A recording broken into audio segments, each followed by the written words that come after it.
Hey everyone, this is Artosis, and I'm going to be doing a very special video here for you.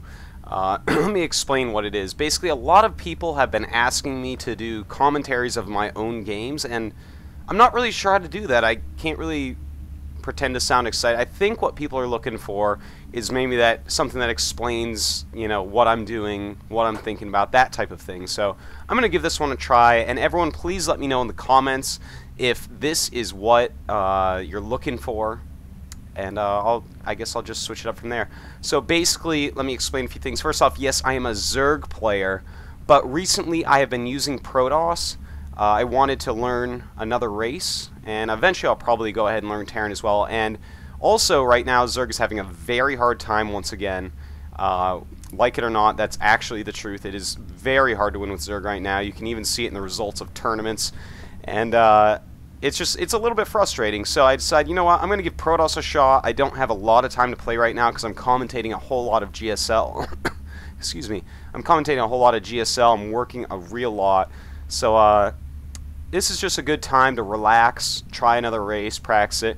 I've only played about 100 games with Protoss, I guess, but still I'm beating many #1 ranked diamonds on the Korean server anyways, so I'll just show you guys what I'm thinking here. We're going to watch only my view because I want to hammer some basic concepts home to everyone who's going to watch this. So this is basically going to be a tutorial on the theory behind killing a one-base Terran with Protoss. So I'm going to go ahead and speed up a little bit because I kept it paused forever, and I'm sure you're like, God, I don't really want to watch this. So I'm just going to go over basically all the thoughts that go through my head. Now, my Protoss is actually a little bit ugly compared to my Zerg.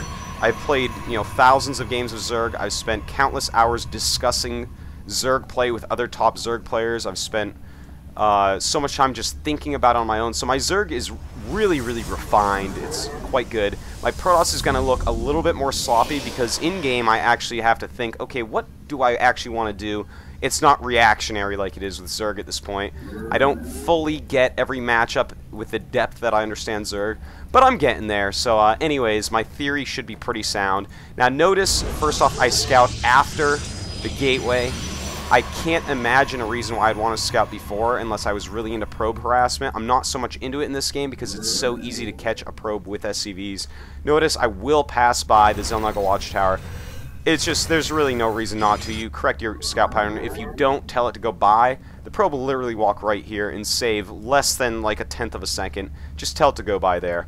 So anyways, notice that I get a 12 gateway and a 14 gas. The exact build I'll be using in this game is a modified Mausmana build. Basically, I took a build that I really like of his, and I've modified it. Now notice I do see the wall in. This is a perfect scenario to go for OGS MC's Void Ray Stalker build to actually knock down this depot and really harass this wall in.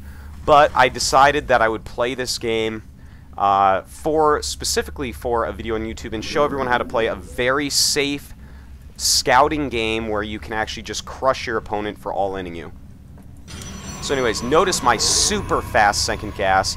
I scout, I realize that I'm not going to be attacked right now because of the gas and everything. I delay this first Zealot, and instead I get a very fast gas. You need a lot of gas with Protoss.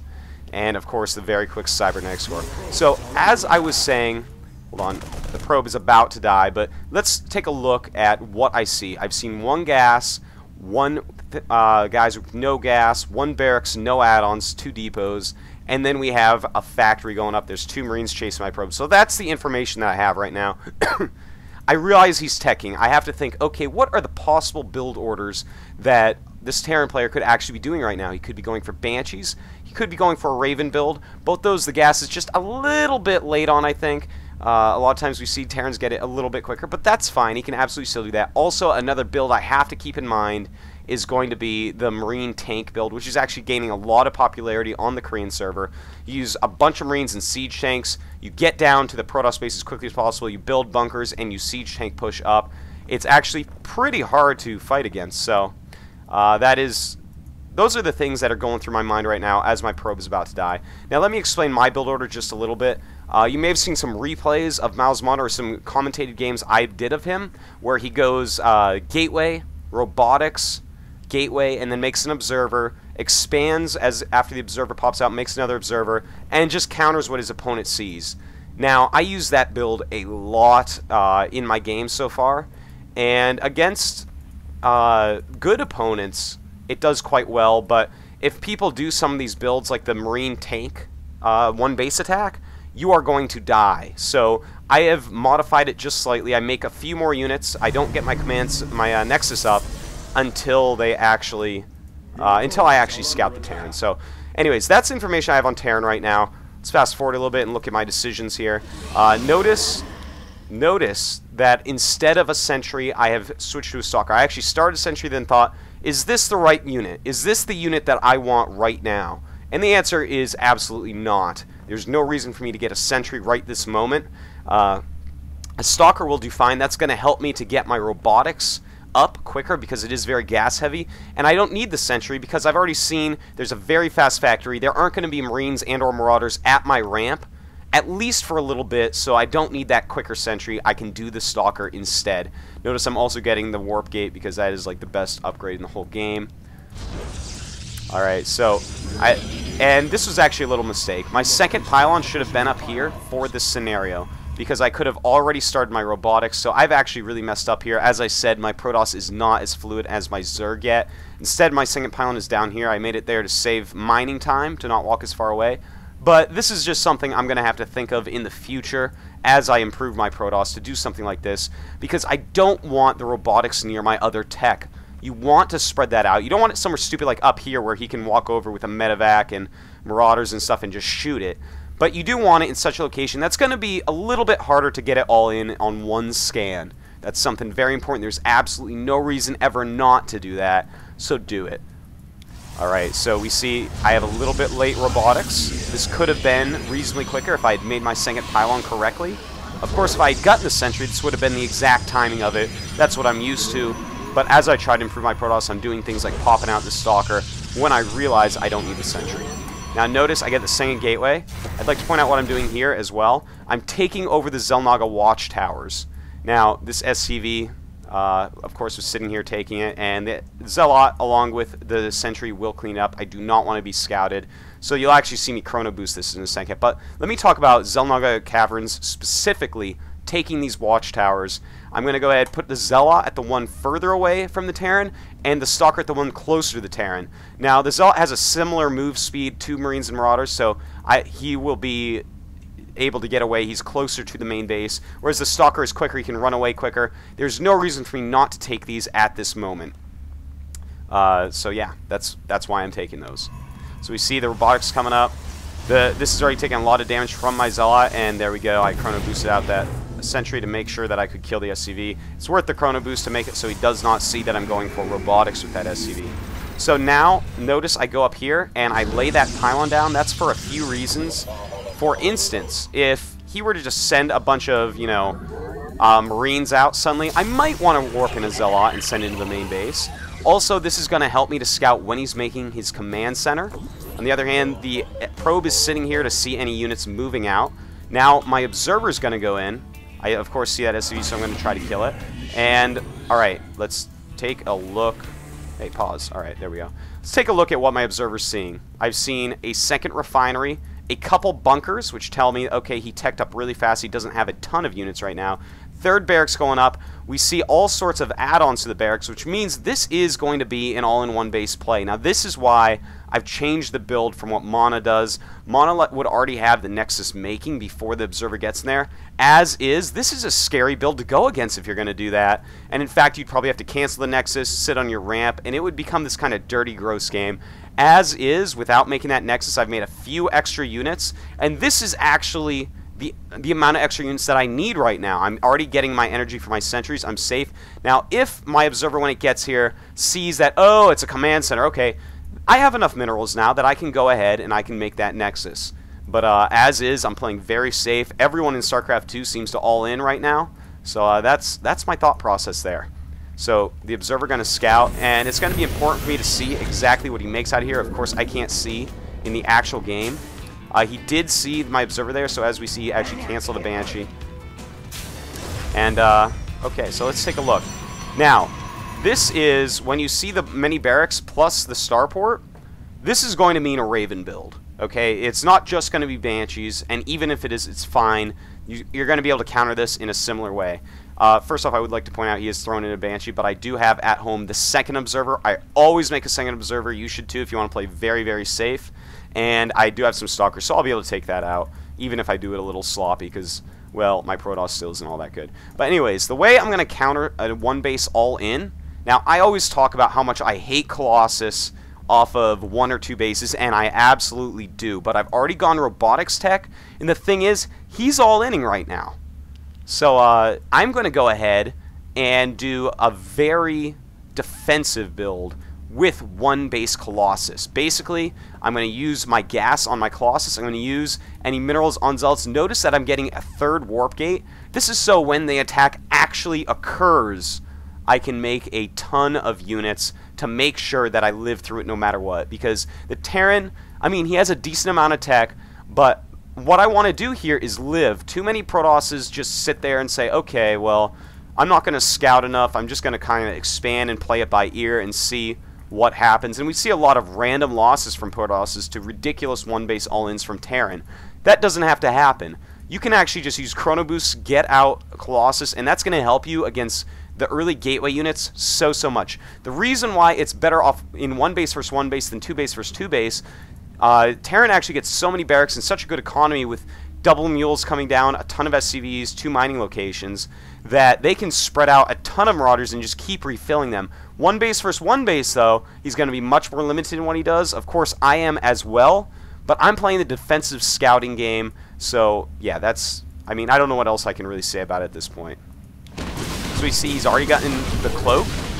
Now notice that I did not get to scout after this my original probe die. Remember when I was telling you all that stuff, what I was thinking, what it could be?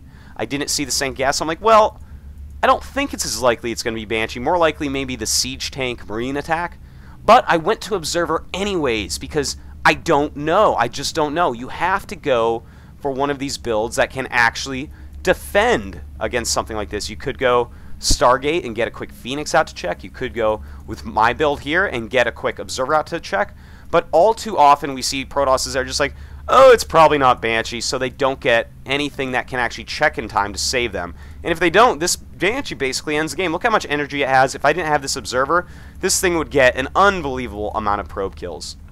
So anyways, let's continue watching here. My Observer, I do keep on going back to this in the actual game to check when the Raven pops out. And see, I see the Raven pop out, and you see my Observer follow it closely thereafter. The Raven actually just went over to check to make sure there's no proxy tech. By the way, notice that I do have a Zealot walking around just checking random locations to make sure there's not any sneaky stuff going on. I'm not exactly sure what it could be, but I'm looking for it anyways. Now, notice I do have a ton of minerals because I'm not the best with Protoss yet, but I will be pounding out a bunch of units quite quickly here. I'll start chrono boosting out the Colossus. Now notice I have removed my Observer from the base. I don't want to lose it, but I will peek and poke as much as possible. Excuse me. I have a very good scout going on. This Stalker was chasing the Banshee, of course. But I have a good field of vision. This right here, the Observer is going to be poking around. The Stalker is going to hang around just for a little bit because he's fast, he can run away. And now I'm getting this army that's going to be able to actually kill any all-ins. Now notice, okay, I just, with my Stalker, I saw an SCV come out to build a command center. Also, the pylon spots it. And I started going after the SCV. He got out of there and saved the SCV. So he's going to be making a command center. So this is actually a very important piece of information. Now you're wondering, uh-oh, Artos, you might be in trouble. But here's the thing. I got these sentries out early. They're all maxed on energy, basically. By the time that anything happens, they will all have 4 force fields built up and or some guardian shields as well. I have a good number of Zealots. Thing is, force fields with Zealots early against Marine Marauder is very nice. You just trap in a cup or a line all the units. For instance, you know, you've seen it 100 times, a bunch of force fields go across. You split the army in half and let your Zealots absolutely own these units up. Zealots actually beat these units in straight-up fights. And then, of course, the Colossus is going to help out as well. I have a few Stalkers mixed in there, too. So now I have a couple options. With the second Colossus popping out, I can put some pressure on if I want. But I'm going to wait a second, see exactly what he's doing. Notice I'm going to get ready as my second Colossus pops out. make some pylons a little bit further up so that I can reinforce pretty easily. And now it's time to go up there and scout. I'm bringing one observer. One observer is left at home for any Banshees that go in. And there we go. I see it, and all right. Oh, I'm actually going to back up just slightly here. All right. Put that down to faster. And here we go. Basically, I am getting ready to attack if he doesn't attack me because, well, he's on basically bionic units. And right now, this is a good timing with my Colossus. Notice I didn't get range, by the way. It's too expensive. It takes too long. It's a ridiculous all-in for Protoss to get that off one base. So, anyways, let's take a look at this. I am looking for his army. There we go. This is the first moment I see it in. Notice point defense drone will be able to come out. I don't have too many stalkers. Didn't overcommit. I do have the 3 sentries to help shoot that down if need be. And I'm basically, right now, this is a free battle for me. I have tons of force fields saved up. So I should be able to dictate how this battle goes. Let's take a look. We'll even slow this down a little bit. Alright, and there we go. I'm making a little cup here. And notice the Zealots get up. I actually mismicroed this slightly. Excuse me. You do want to split the units up with a force field first off. That'll make it so that these units in the back can't target your expensive units up here. The Zealots, of course, are going to tank a lot of damage and deal a lot of damage, but you want to keep the Sentries alive as long as possible. You want to keep the Colossus alive, and these are just backup units. So anyways, I mismicroed slightly because I kind of just was focusing on getting my force fields right. First off, notice I have too many force fields here. These two could have been one. These two could have been one. I just haven't had a whole lot of practice. Again, I've only played about 100 Protoss games so far. Alright, so notice the Zealots as well. I have a little bit too many over here. Would have been better to spread them just slightly. Notice there are a couple Terran units up here. We have 4 Terran units right there. But I have 5 Zealots here. Some of them look like they are hell-bent on getting these units at the back of the force fields. So I could have spread a little bit better and won this battle even harder than I'm winning it now. So yeah, that's something to think about. So we see, though, that I am going to pretty easily win this battle. Zealots dealing pretty sick damage. And from here, I have to push forward. Notice I catch the Raven. That's such an expensive unit that he is now lost. And now I'm going to go in here. Oh, by the way, I noticed that he did cancel. Of course, he has to. I would like to point out one thing, because I mentioned this was about killing an all-in Terran. This was a very all-in-ish build. It's just getting a ridiculous amount of things off one base and not caring about your economy. But you might be thinking, well, he expanded before you. This isn't all-in. Well, it kind of is. What happened was he saw what I was going. He's like, oh, I shouldn't be able to kill that, which is correct. Of course, you can't walk across the map and kill everything I've made. And so then he expanded. So basically, I'm just making it so that I cannot die at any point when I realize he's expanding. I decide to go expand, plus go and push my slight advantage, because I have been countering his units. He has not been countering my units. He was making an army for an attack. I made an army to kill that attack. Thus, I win the battle if it occurs. And that's an important thing to keep in mind. So I actually have the advantage just because I scouted a lot with my observers, and I chose to do something that would kill what he's doing. He didn't scout so much. He is the one that said, I'm using strategy X. I am the one who said, I will bend to what my opponent's doing and do something designed to beat that. So that's why I have this advantage at this point. He has to cancel. Meanwhile, my Nexus is fine. Yeah, so I'm looking pretty ahead right now at this point. So ahead, in fact, I'm like, all right, you need to actually leave this game. I'm going to go ahead and finish off. Now, this isn't necessarily the best thing to do. I did just kill basically his whole army. And here's the thing. Over time, low economy Colossuses are going to fall against Marauders. That's just going to happen. I'm not going to have enough units over time. This army is something I built up all game. So I'm actually pressing an advantage. Okay, I may kill him, I may not kill him with this, but this is a really good time for my Colossi to do their maximum damage. My economy is going to kick in. My Nexus is half done. I'm going to have a much bigger economy. I'm going to be able to actually support still making these units, whereas he's not going to be able to make many more units. So that's my choice. with actually attacking at this point. I still have enough for some Guardian Shields and or Force Fields. I still have some Zealots to tank some damage.